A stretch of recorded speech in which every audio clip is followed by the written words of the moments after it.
Damn. All right, so it's crazy how this is all playing out. First you had the CEO of Facebook. She came out and she's doing her book Lean In, where she's made some provocative statements about female not wanting to lead because men are more ambitious to lead, and females they tend to fall away for she said families. It could be anything. They could have parents to take care of. They could just not want to do it, and not like those jobs, not want the stress that it takes to be able to compete at that level. But she basically is giving like a pep talk or a how-to so we can get more female CEOs. The feminist goal is to have, since females are 51%, not 50%, they're 51% of the population, so they need that to be a reflection of all CEOs, even if they're not starting the companies. How come they don't have want females to be 50% of the business owners? Oh, never mind. But basically, they need 50% in Congress and leaders that heads of states, not just in America, worldwide. So she's giving out her little book where she's trying to, give women some pointers so how they can stay on track. But it's just funny how all this is going in together. Where a few months ago you had Anne-Marie Slaughter, another feminist, who wrote a little piece basically saying that the young women are coming up to her like, yo, we can't do this. This is too much. And she was honest, saying like she left a high-powered job and being part of the Mangina-in-Chief campaign or whatever. She left that job and went back home to be a mother and a wife. But one of the things that she said was that she wants employers to restructure the way they do their business to give working mothers and wives the ability to work when they want to work, basically, the whole flex time thing. And then you have Melissa Meyer at Yahoo. She instituted a policy that's kind of anti what Anne-Marie Slaughter is asking for. She wants women to come back to work, telecommuters, period. But of course, women are the ones who are going to complain about it. But she wants them to come back into the workforce and do business in the office or whatever, which makes sense.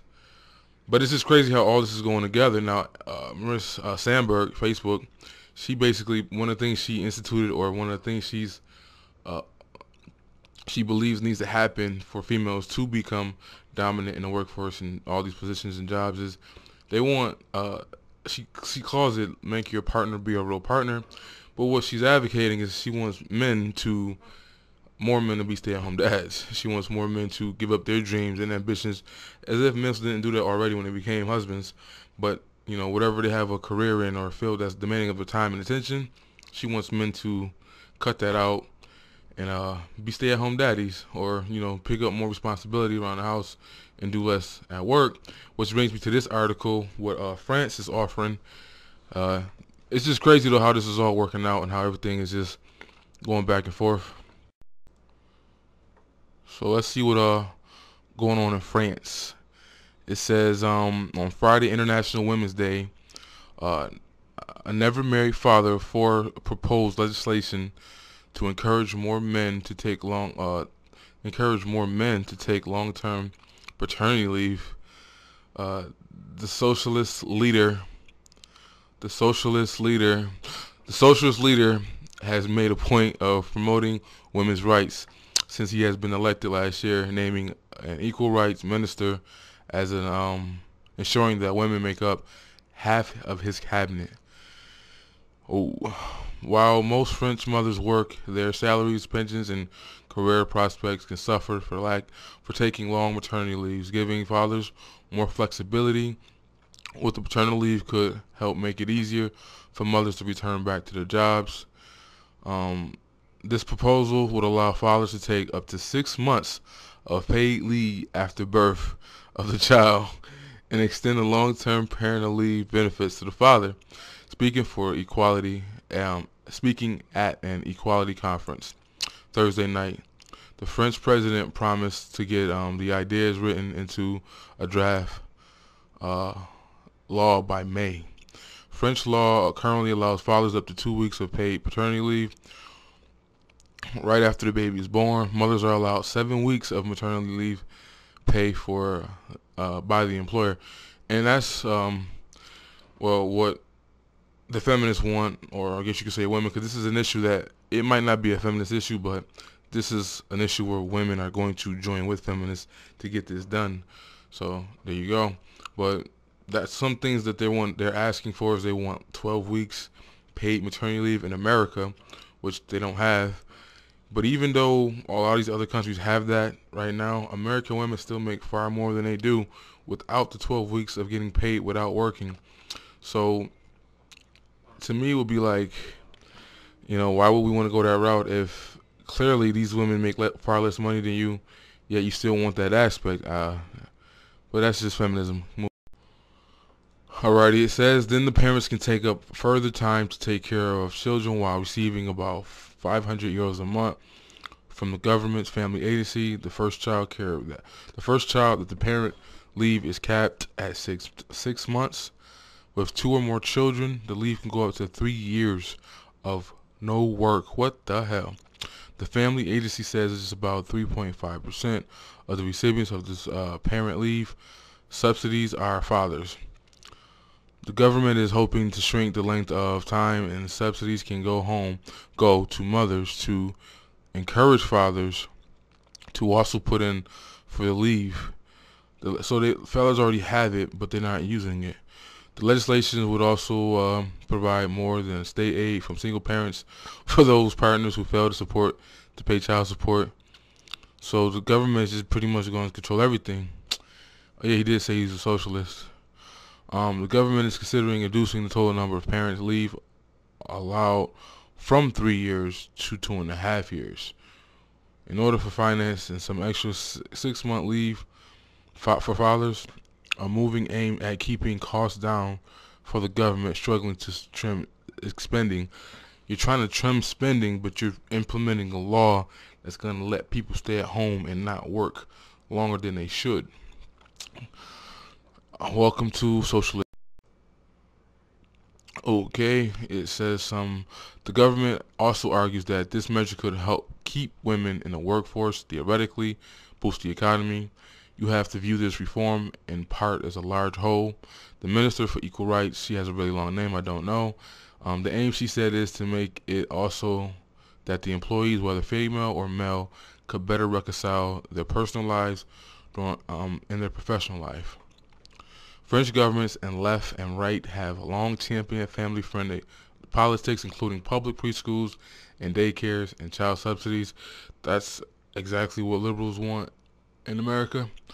That help, even though we can't afford stuff we have now. They want more to expand government to be more, take more responsibilities.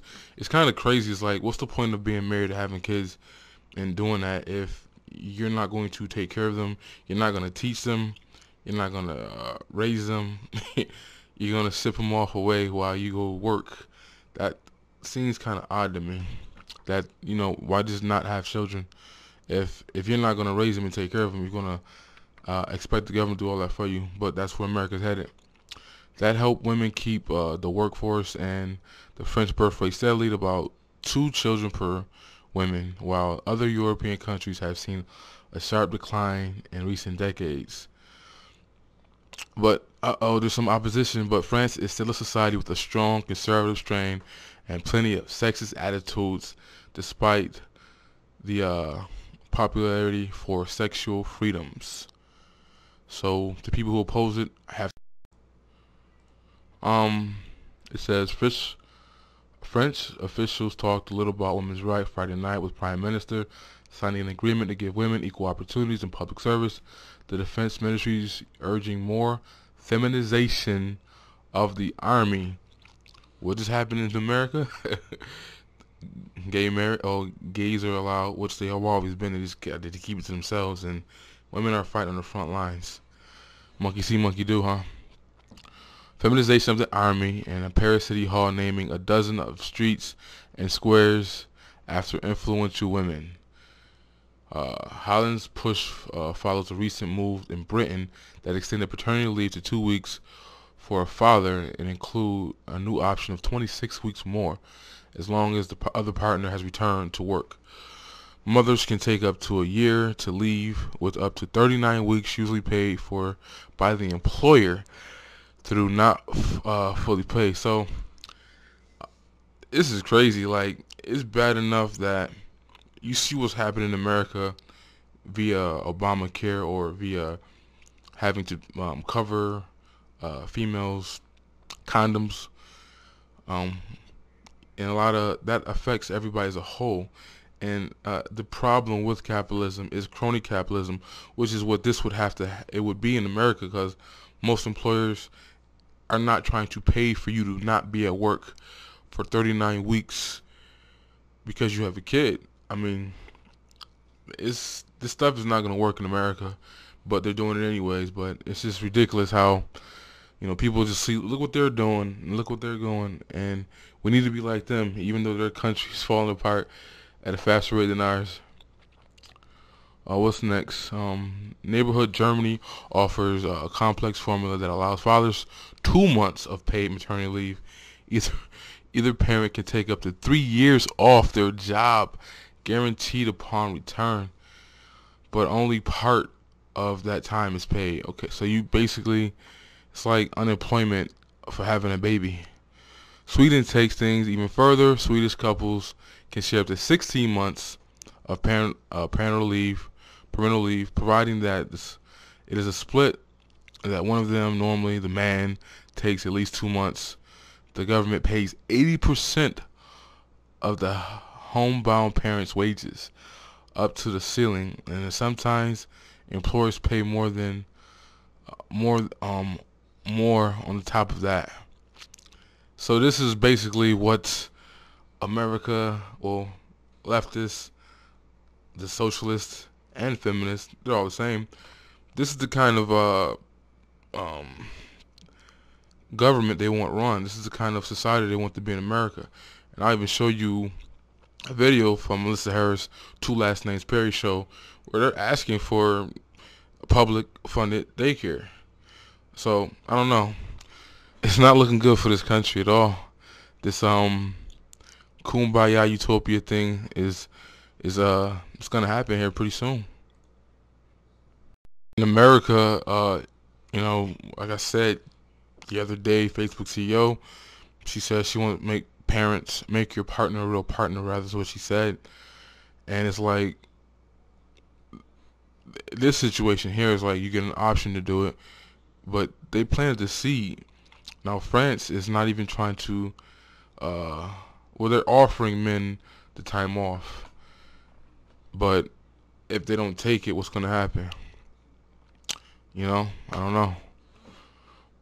Want a glimpse into their possible economic future, they should look to France. High unemployment, low growth, more taxes, more people on welfare. Some are calling it the new normal. Some are saying America looks more and more like Europe. France should be a warning for Americans who've just voted for 4 more years of big government spending. The French are experts at big government. They've been deficit spending for decades, and it's made the country poorer. America's exploding welfare state and huge deficit is starting to look so European that The Economist magazine dressed up President Obama in a French mariniere shirt and Speaker Boehner in lederhosen. Now the White House has hired a famous left-wing French economist to help formulate economic policy. France does some things well, economics might not be on the list. France's bloated welfare state has been dubbed a ticking time bomb. Big government has not only weakened the French economy, it's crippled the entrepreneurial spirit. Jacob Artveitsen is a free market economist in Paris. The entrepreneurial young people of France, they are heading elsewhere. They're going to London, they're going to Asia, they're going to the United States, because they want to actually achieve something which is not immediately taken away by a state that says, you have, therefore I take it. And the wealthy are also fleeing over high taxes. Here's French actor Gerard Depardieu showing off his new Russian passport.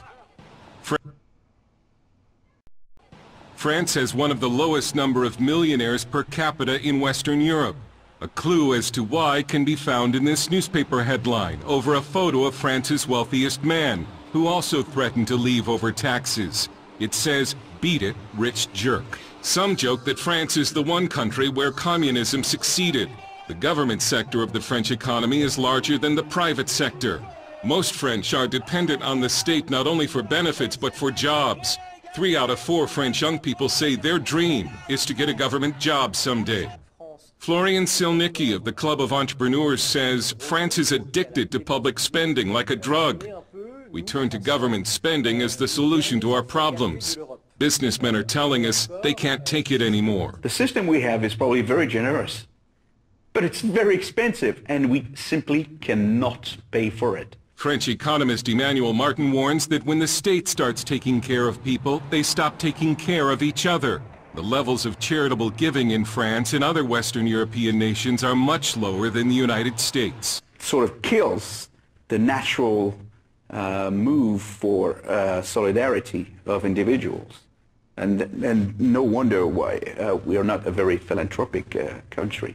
You're saying welfare makes people mean? Yes. Socialism allows politicians to essentially buy votes by offering benefits paid with money they may not have. And they won't be around when the state finally goes broke.